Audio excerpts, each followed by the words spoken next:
50મી જન્મ જયંતિ નિમિત્તે સમગ્ર રાષ્ટ્રની અંદર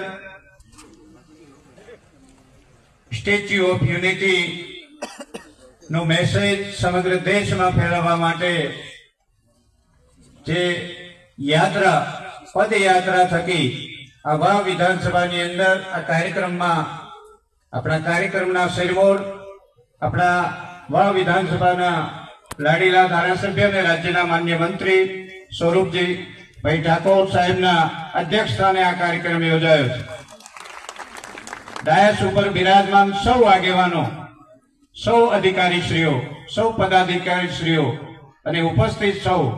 આ પદયાત્રામાં ભાગ લેનાર સૌ ભાઈઓ અને બહેનો, પત્રકાર મિત્રો, આ દેશને આઝાદ કરવા માટે, સ્વતંત્ર કરવા માટે અને અંગ્રેજોને આ દેશમાંથી હાંકી કાઢવા માટે લાખો લોકોએ બલિદાનો આપ્યા પછી દેશની આઝાદી માટે કઠિનમાં કઠિન પ્રશ્ન હતો 562 દેશી રજવાડાઓનો। અંગ્રેજો તો કહી દીધું હતું, ડિવાઇડ એન્ડ રૂલ્સ,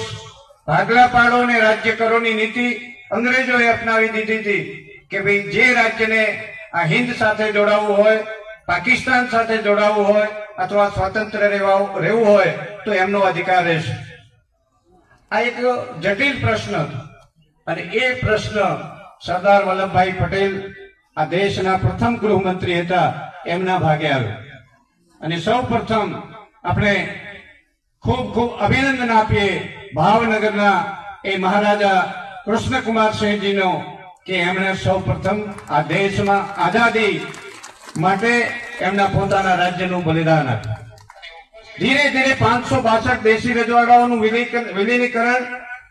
આ દેશની એકતા માટે, એક ભારત શ્રેષ્ઠ ભારત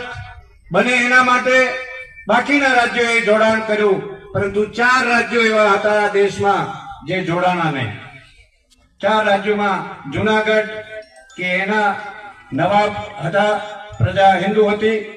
કાશ્મીર ત્યાંના રાજા હરિસિંહ હિન્દુ હતા, પ્રજા મુસ્લિમ હતી, મૈસૂર અને હૈદરાબાદના નિજામ હતા। જુનાગઢે એમ કહ્યું કે અમારે પાકિસ્તાન સાથે જોડાવું છે, નિજામે એમ કહ્યું કે અમારે સ્વતંત્ર રહેવું છે અને જમ્મુ કાશ્મીરનો પ્રશ્ન એ લટકતો રહ્યો। એનું મૂળ કોઈ કારણ હોય તો એ વખતના તત્કાલીન વડાપ્રધાન જવાહરલાલ નહેરુજીએ એમ કહ્યું હતું જમ્મુ કાશ્મીરનો વિષય મને આપી દે।